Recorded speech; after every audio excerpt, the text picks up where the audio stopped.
Demos por favor la bienvenida a la hermana Guadalupe.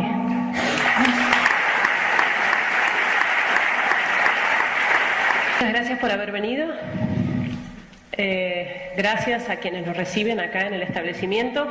Gracias a la Fundación Ayuda a la Iglesia Necesitada, que me ha traído para dar testimonio.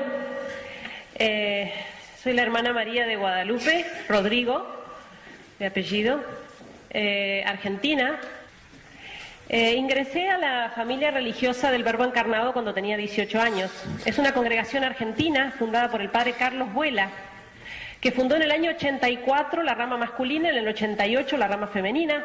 Tuve oportunidad de vivir en distintos países durante ese tiempo, en Túnez, en Jordania, en Irak, visitar Irak, Siria, es decir, todos los lugares donde teníamos comunidades, porque además tuve cargo como regional, como provincial, de manera que pude vivir estas experiencias que realmente en Medio Oriente son diversas, ¿no? Aun cuando la situación en general, uno puede decir para el cristiano, aun cuando es nuestra tierra, ¿no?, es muy difícil, ¿no?, porque el cristiano sufre persecución y discriminación en todos estos países.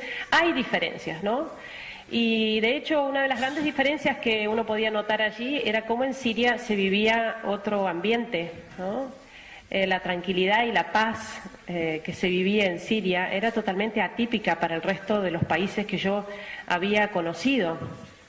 Y yo creo que uno de los años de misión, yo llevo 18 años como misionera en Medio Oriente, uno podría contar muchas cosas, ¿no?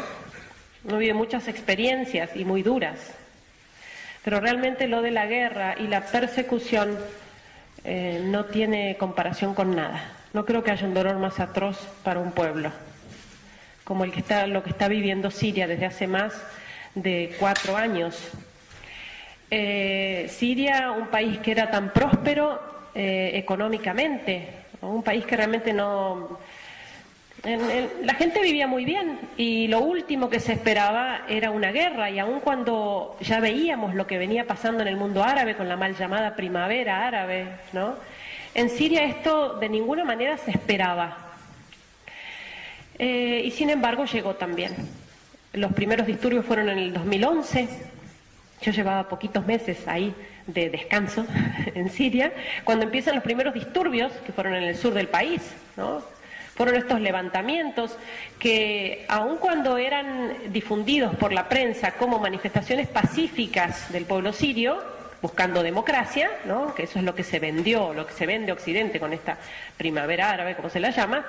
Sin embargo, esto no coincidía con la realidad que veíamos y que constatábamos día a día en estas manifestaciones, que ya eran actos terroristas y ya eran persecución abierta a los cristianos. De hecho, desde los primeros disturbios había extranjeros, árabes extranjeros, provocando estos disturbios, uniéndose, ¿no?, alimentando a estos grupos opositores al régimen, que eran grupos minoritarios, ¿no?, y ya con persecución abierta a los cristianos, como digo, ¿no? Y eran noticias de todos los días, cristianos descuartizados en bolsas de basura, en el contenedor, en la calle, con un cartel: no tocar, es cristiano. Así comenzó esto en Siria. Cuando se producen estos primeros disturbios, la gente realmente se asusta y intenta manifestarse, sale a la calle, tanto en Damasco como en Alepo. Damasco, la capital del país; Alepo, la segunda ciudad, pero prácticamente más importante que la capital por su movimiento económico. Sale la gente, de miles de personas a la calle, para mostrar su apoyo al presidente. Fíjense, una cosa extraña y difícil de entender, ¿no?, porque ellos viven bajo dictadura. Pero sin embargo son años viviendo así, es el modo de gobierno que les ha funcionado, y quizás a nuestro modo occidental es difícil de entender, e incluso nos equivocamos al juzgarlos con nuestros criterios occidentales y pensar que la democracia puede funcionar para todo el mundo, ¿no?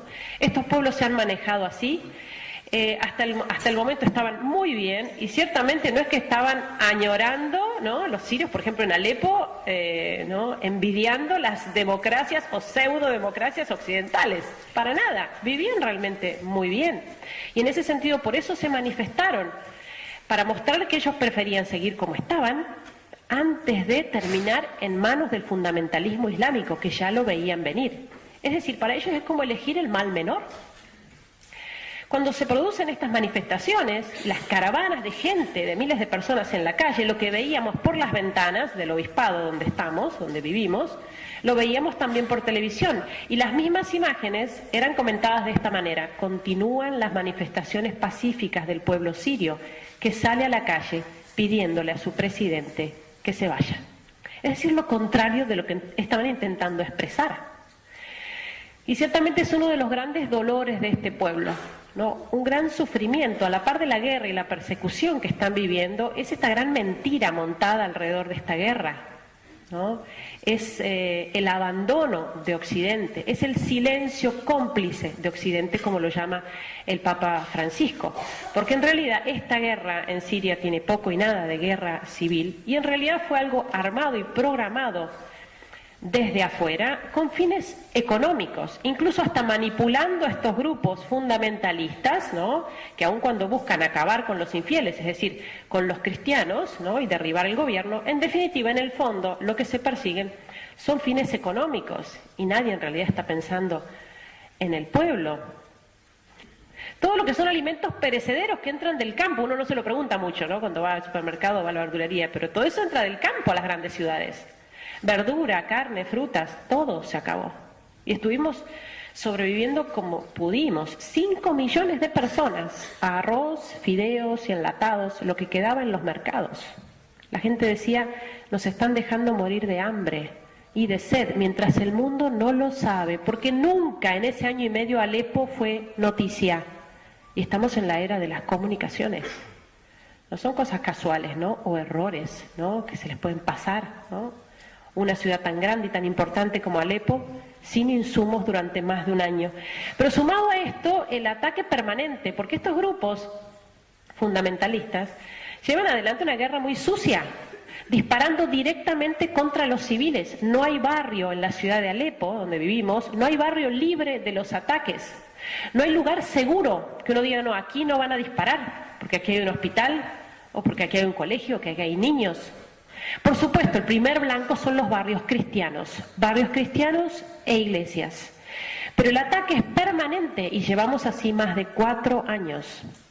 Y por eso el llamamiento contundente de la Iglesia, ¿no? Que ha alzado su voz desde el comienzo en este conflicto, denunciando el abastecimiento, el financiamiento de esta guerra, ¿no? Tanto el Papa Francisco como los obispos de Siria, de Irak, hablan fuertemente de esto, diciendo basta de apoyar a los grupos terroristas, basta de vender armas, basta de vender armas a la oposición moderada, porque la oposición moderada no existe en Siria. Y pensemos qué fácil sería acabar con todo esto si se detuviera la venta de armas, ¿no? Esto, caída de proyectiles, ¿no? Que son tan frecuentes que la gente habla de ellos como de la lluvia, utilizan el mismo término, betmatar, se dice en árabe. ¿Cuántos llovieron este fin de semana en tu barrio? Se preguntan. Una naturalidad. Ah, llovieron 50. Por la frecuencia de la caída de estos proyectiles, que no solo hacen daño con la explosión en sí misma, que tampoco es tanta, por ejemplo, una habitación se puede llevar un proyectil, pero el problema es la onda expansiva, ¿no? De las esquirlas que se reparten se expanden cientos de metros y durante varios minutos.